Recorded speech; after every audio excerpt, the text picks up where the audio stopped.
ទើបតែសម្រាប់បន្តិចក៏ស្រាប់តែសូរសំឡេងគូទ្វាររបស់យ៉ាងខ្លាំងប្រញាប់បើកទ្វារឡើងម៉ែមិនស្រួលខ្លួនទេជាប្តីបានស្រែកហៅពីខាងក្រៅយ៉ាងខ្លាំងដោយក្តីបារម្ភភ័យស្លន់ស្លោក៏ប្រញាប់រត់ទៅបើកទ្វារភ្លាមចាប់ដៃនាងរួចនាំរត់ចេញទៅខាងក្រៅប្រញាប់ឡើងម៉ែអួតឈាមហើយភ័យពេករហូតពាក់ស្បែកជើងខុសចំហៀងទៀតផ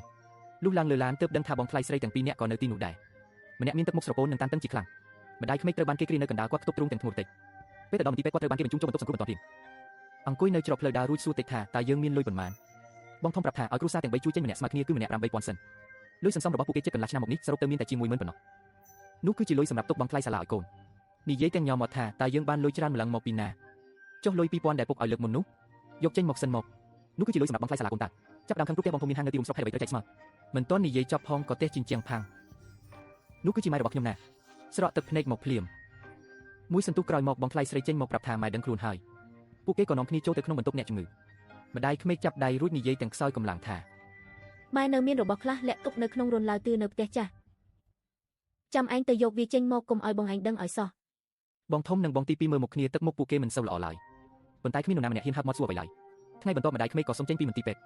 មុននឹងចេញទៅគាត់បានហៅទៅខ្សឹបខ្សៀវតែម្នាក់ឯងមួយសន្ទុះចេញមកវិញក៏ទាញដៃរត់ទៅពេលឡានភ្លាម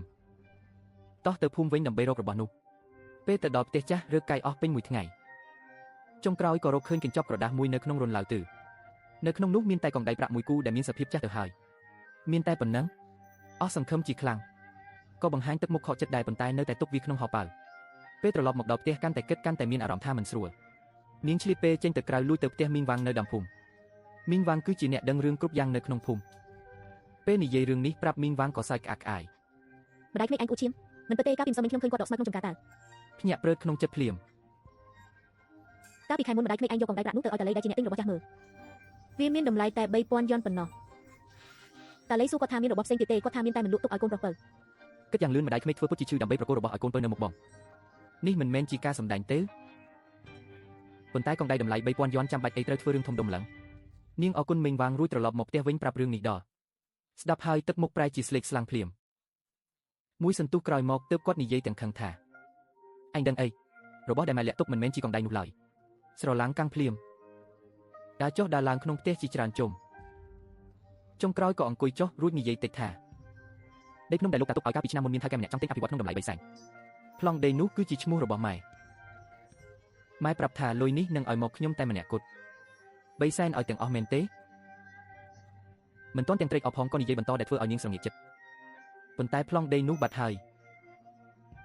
យថ្ងៃដែលខ្ញុំទៅផ្ទះចាស់ឃើញរន្ធឡាវទឿត្រូវបានគេកាយរួចហើយកងដៃនៅទីនោះមែនប៉ុន្តែប្លង់ដីបានបាត់ទៅហើយ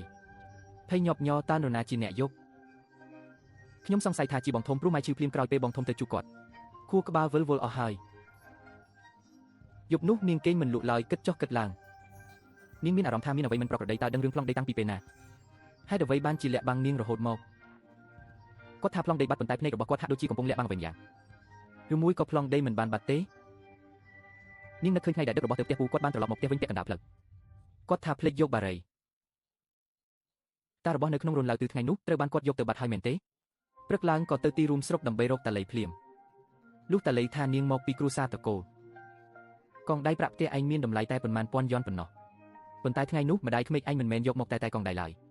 គាត់មានទាំងប្លង់ដីមួយសន្លឹកទៀតសួរខ្ញុំថាតើវាមានតម្លៃទេភ័យស្ទើរគៀងបេះដូងចុះប្លង់ដីនោះនៅណាគាត់ថាទុកឲ្យខ្ញុំជួយរក្សាទុកពី3ថ្ងៃសិនក្រោយមកប្តីឯងក៏មកយកទៅបាត់ហើយកាលពី2ថ្ងៃមុនហ្នឹងមានអារម្មណ៍ថាខ្លួនប្រាណត្រជាក់ស្រេបភ្លាម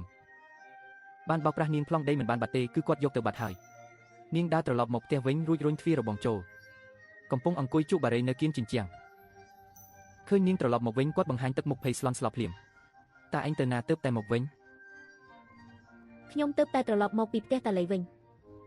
ចុះប្លង់ដីនៅឯណាឯងបោកខ្ញុំថាបាត់ដើម្បីឲ្យខ្ញុំសង្ស័យបងធំដើម្បីឯងចង់ស៊ីដាច់លុយ3សែនតែម្នាក់ឯងមែនទេមុខស្លេកស្លាំងរួចក៏ស្ទុះក្រោកឈរឡើងគាត់ញ៉ៅមាត់និយាយមិនចេញរួចក៏លុតជង្គង់ចុះភ្លាមខ្ញុំខុសហើយភ្លាមនោះក៏មានឬសូរសំឡេងដើរនៅខាងក្រៅរបងពួកគេទាំងពីរងើបមកមើលឃើញម្ដាយក្មេកបងធំបងទី2និងបងថ្លៃស្រីមកទាំងអស់គ្នាម្ដាយក្មេកលែងមានសភាពឈឺថ្កាត់ដូចមុនទៀតហើយគាត់ឈរយ៉ាងត្រង់រួចសម្លឹងមើលយ៉ាងកាច់សាហាវម៉ែឲ្យឯងទៅយកប្លង់ដីមកឲ្យម៉ែតែឯងបែរជាលួចលាក់ទុកតែម្នាក់ឯងទៅវិញតិចដួលលើដីនិយាយអ្វីមិនចេញសំបីតែមួយម៉ាត់តាមពិតសម្ដីដែលម្ដាយក្មេកប្រាប់ថ្ងៃនោះមិនមែនឲ្យលុយគាត់តែម្នាក់ឯងទេគឺឲ្យគាត់យកប្លង់ដីនោះមកឲ្យម៉ែវិញ ដើម្បីឲ្យម៉ែជួយរក្សាទុកឲ្យកូនប្រុសទាំង3នាក់ការធ្វើពុតជាឈឺនិងការប្រគល់កងដៃឲ្យនៅមុខបងគឺដើម្បីបន្លំភ្នែកអ្នកដទៃពីរឿងប្លង់ដីពិតប្រាកដគាត់ចង់រក្សាទុកវាដោយផ្ទាល់ដៃតែបែរជាមានចិត្តលោភលន់យកប្លង់ដីទៅឲ្យបែរជាកុហកថាបាត់គាត់ចង់រងចាំឲ្យរឿងស្ងប់ស្ងាត់ទើបទៅចរចាតម្លៃជាមួយថៅកែដោយខ្លួនឯងបងធំក៏បានដឹងរឿងនេះតាំងពីដំបូងមកម្លេះគាត់បានលួចតាមដានជាច្រើនថ្ងៃមកហើយថ្ងៃនេះឃើញទឹកមុខគាត់មិនស្រួលក៏ឲ្យសមាជិកគ្រួសារទាំងអស់មកតែម្ដងម្ដាយក្មេកដកក្រដាសមួយសន្លឹកចេញពីក្នុងអាវរួចបង្ហាញឲ្យមើល ប្លង់ដីនេះម៉ែបានរកឃើញនៅផ្ទះពួកឯងហើយឯងធ្វើឲ្យម៉ែខកចិត្តខ្លាំងណាស់ លើកជង្គង់លើដីយំរហូតញ័រខ្លួនប្រាណទាំងអស់យប់នោះម្ដាយក្មេកបានហៅកូនប្រុសទាំង3មកជួបជុំគ្នានៅចំពោះមុខអ្នកគ្រប់គ្នាគាត់បានយកប្លង់ដីទៅផ្ញើក្នុងទូដែកនៅសាលាភូមិ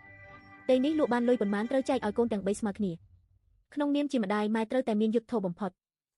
អន់មុខចុះមិនហ៊ានហើបមាត់សំបីតែមួយម៉ាត់តាមផ្លូវត្រឡប់មកផ្ទះវិញដើរនៅខាងមុខចំណែកដើរតាមពីក្រោយ